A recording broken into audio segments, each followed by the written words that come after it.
Good morning बच्चों। Class है हमारी 6th, सब्जेक्ट है हमारा साइंस। आज हम स्टार्ट कर रहे हैं लेसन नंबर 5, पदार्थों का पृथक्करण। तो सबसे पहले तो आप ये देखिए, पदार्थ से अभिप्राय है हमारे दैनिक जीवन में, हमारे घरों में, हमारे आसपास जितनी भी हम वस्तुएं देखते हैं, ये वस्तुएं हैं। हम ठोस अवस्था में भी देख सकते हैं, द्रव भी हो सकती हैं और गैस। अब आप कहें जी ठोस क्या है? ठोस से अभिप्राय है कि कोई भी पदार्थ या कोई भी वस्तु है जिन छोटे छोटे कणों से मिलकर बनती है, वो सभी कण बिल्कुल एक ही आकार के और एक दूसरे के साथ एक निश्चित आकृति बनाकर रखते हैं और उनकी जो अवस्था है दिखने में कैसे होती है? ठोस। जैसे हम उदाहरण अगर इसका देखें तो आप देखिए कि जैसे सबसे पहले आप सामान्य उदाहरण देखिए, ईंट देखिए, आप पत्थर देखिए, आप अपनी बुक, टेबल, ये सभी वस्तुएं क्या है? ठोस है। द्रव की बात करें तो आपके पास द्रव का उदाहरण है पानी, जिसमें जिन कणों से मिलकर बना है उन कणों में आकर्षण थोड़ा सा ठोस पदार्थों की तुलना में कम होता है और इन्हें जिस भी आकृति में हम डालते हैं उसी का ये आकार ले लेते हैं। जैसे पानी को गिलास में डालते हैं तो गिलास की आकृति लेता है, बाल्टी में डालते हैं तो बाल्टी की जैसे आकृति हमें दिखाई देती है।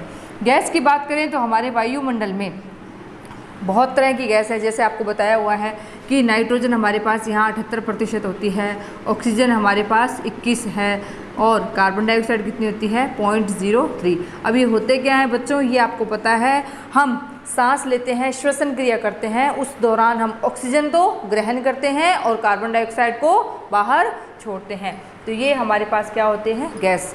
यहाँ ये आपको मैंने बताया है कि पदार्थ की अवस्थाएँ ये मुख्य 3 प्रकार की हो सकती हैं। फिर हमारे पास यहाँ है पृथक्करण। पृथक्करण से अभिप्राय होता है कि हमारे पास कोई पदार्थ है जिसमें हमने जैसे रखा है, यहाँ गेहूँ है और गेहूँ में अगर चावल मिक्स हो गया है, गेहूँ और चावल है, तो हमें क्या करना है? इसमें से जैसे कि ये हमारे पास इसमें क्या है? चावल के दाने हैं, तो गेहूँ और चावल में से इन दोनों को अलग अलग करना क्या कहलाएगा? पृथक्करण। अब पृथक्करण है, हो सकता है कि किसी एक उपयोगी पदार्थ में कोई अनुपयोगी पदार्थ मिला दिया गया हो, उसे अलग करना, या हो सकता है कि 2 उपयोगी पदार्थ ही मिश्रित हो गए हों, उन्हें क्या करना हो? अलग अलग करना, क्या कहलाता है? पृथक्करण। तो इस चैप्टर में आज हम यहाँ स्टडी करने जा रहे हैं कि पदार्थों का पृथक्करण। जैसे सबसे सामान्य सा उदाहरण आप देखिए, आप चाय बनाते हैं, उसमें चाय पत्ती जो आप डालते हैं, जब चाय बन जाती है तो उसे छानते हैं। तो किससे छानते हैं? हम छलनी की सहायता से छानते हैं, जिसमें चाय पत्ती अगर आपने उसमें क्या डाला हो, इलायची डाली हो, सौंफ डाली हो, ये क्या है? उस छलनी में ऊपर की सतह में रह जाते हैं और तैयार हुई चाय आपको छलनी से छनकर प्राप्त हो जाती है। दूसरा आप देखिए, हम देखते हैं कि दूध से क्या बनाते हैं? दही, और दही से हमें क्या प्राप्त करना होता है? मक्खन। जब मक्खन जो हम तैयार करते हैं उसमें मंथने की क्रिया होती है, तो मंथन के द्वारा उसमें जो मशीन है उसमें क्या होता है? उस दही का क्या किया जाता है? मंथन होता है और उसमें हमें क्या प्राप्त होता है? मक्खन प्राप्त होती है और हम जिसे लस्सी या छाछ कहते हैं, दूसरा अवयव ये प्राप्त होता है। अब ये दोनों ही पदार्थ कैसे हुए हमारे पास? उपयोगी पदार्थ हुए। तो इस प्रकार दोनों को अलग करने की जो ये मेथड थी, जो मशीन थी, उसे हम क्या कहते हैं? मंथन। मथने की क्रिया या मंथन। इसी प्रकार इसमें हम पृथक्करण की अब क्या देखेंगे? विधियां देखेंगे। पृथक्करण की विधियां, कुछ मुख्य विधियां दी हुई है। पहली सबसे सामान्य हस्त चयन विधि।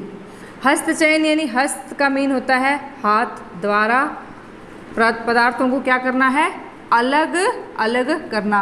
इसका उदाहरण यही लेंगे हम कि हमारे पास यदि गेहूं में मिट्टी के कण हैं, कोई पत्थर है या कोई भूसा है गेहूं का मिक्स हो गया, तो उसे हम हाथों द्वारा चुनकर अलग कर लेते हैं। इसी प्रकार चावल है, दाल है, इन्हें हम हाथों द्वारा चुनकर अलग, इनकी अशुद्धियों को अलग कर सकते हैं। ये क्या कहलाता है? हस्त चयन। दूसरा हम देखते हैं थ्रेशिंग। थ्रेशिंग से अभिप्राय होता है विद्यार्थियों कि जब किसान खेती करता है और फसल जब पककर तैयार हो जाती है, जैसे कि गेहूं है, चावल है, ज्वार है, ये जब मूंग, मोठ, ये जब फसलें तैयार हो जाती है तो इन्हें क्या किया जाता है? इनकी कटाई की जाती है। पहले कटाई करने के बाद क्या है? इन्हें 1, 2 या 3 या 4 दिन क्या किया जाता है? सुखाया जाता है। सूखने के बाद फसल के, मुख्य फसल के दानों को उसके भूसे से अलग करना, यानी अन्न के कणों को फसल के जो भूसा है, जो उस कवरिंग है, उससे अलग करने की प्रक्रिया क्या कहलाती है? थ्रेशिंग। पहले तो थ्रेशिंग क्या है? हाथों द्वारा की जाती थी कि फसल को काट लिया, 2-3 दिन उन्हें सुखाया और उसे ऐसे पीट कर उसके जो भूसे से दाने वो अलग किए जाते थे। लेकिन अब क्या है, थ्रेशिंग मशीन है, उससे क्या किया जाता है, बहुत बड़ा उत्पादन क्षेत्र होता है किसान के पास और थ्रेशिंग मशीन है बहुत ही कम समय में फसल से अन्य कणों को अलग कर देती है और भूसे को अलग कर देती है। ये प्रोसेस क्या कहलाती है, थ्रेशिंग।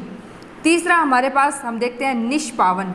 निष्पावन में क्या होता है विद्यार्थियों, पावन, यहाँ पवन शब्द आ रहा है, पवन से आप क्या अभिप्राय लेते हैं, हवा।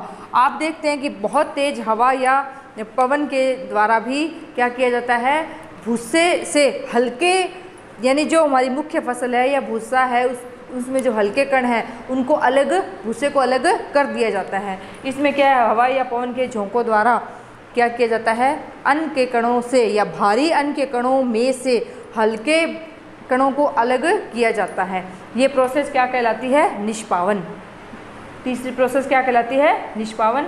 इसमें और भी पृथक्करण की विधियां हैं, हम क्या है ये सभी स्टेप बाय स्टेप देखेंगे। हमने आज 3 मेथड की विधियां देखी है, हस्तचयन, दूसरा थ्रेशिंग और तीसरा क्या होता है विद्यार्थियों, निष्पावन। तो हमारा चैप्टर है पदार्थों का पृथक्करण। पृथक्करण को आप पहले समझिए। पृथक्करण से अभिप्राय होता है कि किन्हीं 2 पदार्थों को अलग अलग करना। अब वो दोनों पदार्थ एक दूसरे, एक उपयोगी अनुपयोगी भी हो सकता है और हो सकता है कि दोनों ही पदार्थ कैसे हों, उपयोगी हों।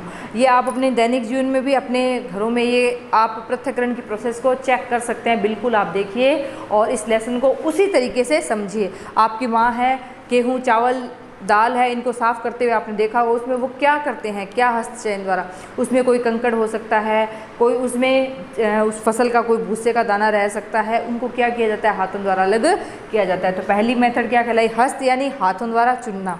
दूसरा हमने क्या देखा, थ्रेशिंग मशीन है, उसमें से थ्रेशिंग मशीन क्या करती है कि अन्य कणों को भूसे से अलग कर देती है। अब मशीनों का उपयोग किया जाता है। तीसरा है हमारे पास निष्पावन यानी हवा या पवनों द्वारा। ये भी आपने घरों में देखा होगा कि गेहूँ है, गेहूँ को मतलब गेहूँ का आटा बनने से पहले जब उसकी घर में क्या की जाती है, गेहूँ को चेक किया जाता है साफ़ है या नहीं है। तो उस दौरान के अगर उसमें हल्के भूसे के कण होते हैं तो आपने देखा होगा कि आपकी मम्मी उसको क्या करती है, पंखा या कूलर या हवा के सामने क्या किया जाता है, उसे भूसे यानी अन्न के कणों को क्या किया जाता है, हवा के सामने ऐसे गिराया जाता है, जिससे क्या है अन्न के भारी कण तो एक ही जगह नीचे गिरते रहते हैं और हल्के कण हैं हवा के द्वारा दूर जाकर गिर जाते हैं। तो ये प्रोसेस क्या कहलाती है, निष्पावन। तो आज मैं आपको यहाँ 3 ही मेथड करवाऊंगी, आगे 4 मेथड्स और हैं वो हम नेक्स्ट क्लास में करेंगे। तो बच्चों आप यहाँ तक का होमवर्क, बहुत ही कम PDF आपके पास होमवर्क भेजा जा रहा है और आप चेक कर लीजिए कि आपके 5 चैप्टर कंप्लीट हो जाने चाहिए। और आपको पता है जब तक हम विद्यालय में आमने सामने नहीं मिल सकते हैं, आप बच्चों साथ साथ लेसन्स को क्या कीजिए, रिवाइज कीजिए, याद कीजिए। आप अपनी बुक भी अपने पास रखिए। कई बार कोई फ़ोटो बुक में, जैसे इसकी हस्तचयन की फ़ोटो बुक में दिखाई हुई है, मंथन की जो प्रोसेस है कि दही से मक्खन को अलग करने की, ये भी फ़ोटो है। फ़ोटो का मतलब जो बुक में आपको पिक्चर्स शो होती है, तो आप वहाँ से इसे कंसीडर कीजिए। Thank you.